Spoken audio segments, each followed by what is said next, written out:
I'm obsessed with 3 things in 2024. I want to share them with you. But first, I'm Jen Rowlands, real estate investment educator, advocate, and broker and owner at OneFocus Property Management.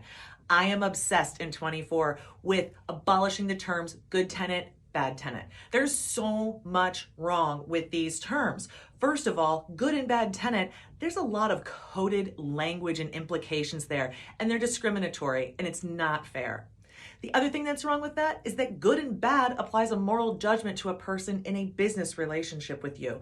So to be clear, I have rented to and successfully and evicted both good and bad people. However, if I could wave a magic wand, I would replace these terms with 2 sets of terms. The first being qualified applicants and unqualified applicants, and compliant and non-compliant tenants. So you would identify a qualified versus an unqualified applicant via your vetted, consistent application process. And you would identify whether a tenant is compliant or non-compliant through direct experience renting to them.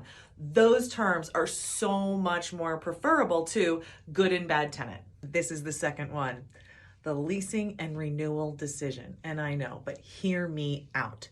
There are 3 kinds of risk in real estate.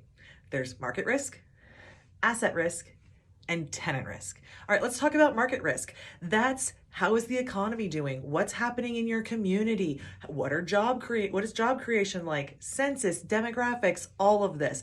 What you do, you pay attention to that, but you can't really do much on a day-to-day basis about it. You pay attention, but you don't make a lot of decisions day-to-day based on that information.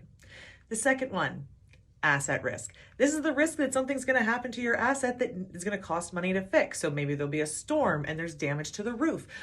Maybe the boiler's about to go out and will need to be replaced before that's anticipated.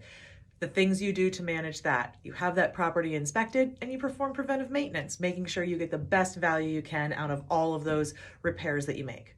That last risk, tenant risk. Tenant risk is the one you have 100% control over and is going to cost you the most. We all know this. When non-compliant tenants are in properties, they cost you money. Okay, so too often, those decisions are made by gut. We should not be making them by gut. And that's what I'm obsessed with in 2024.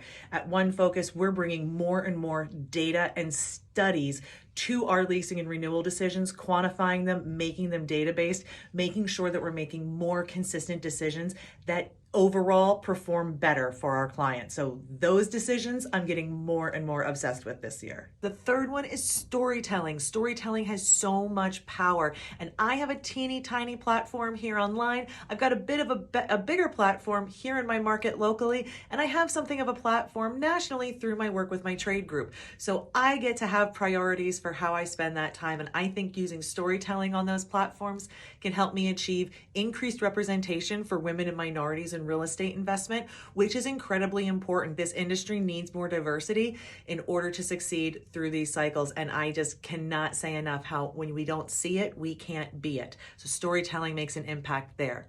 The other thing storytelling does is help paint a more realistic picture of who real estate investors are in America, because I know what's portrayed in the media is not who I work with on a day-to-day basis and with my clients here in Pennsylvania. So I love telling stories about our real life clients because it just humanizes them and goes against that narrative that all real estate investors are just these terribly greedy, bad people.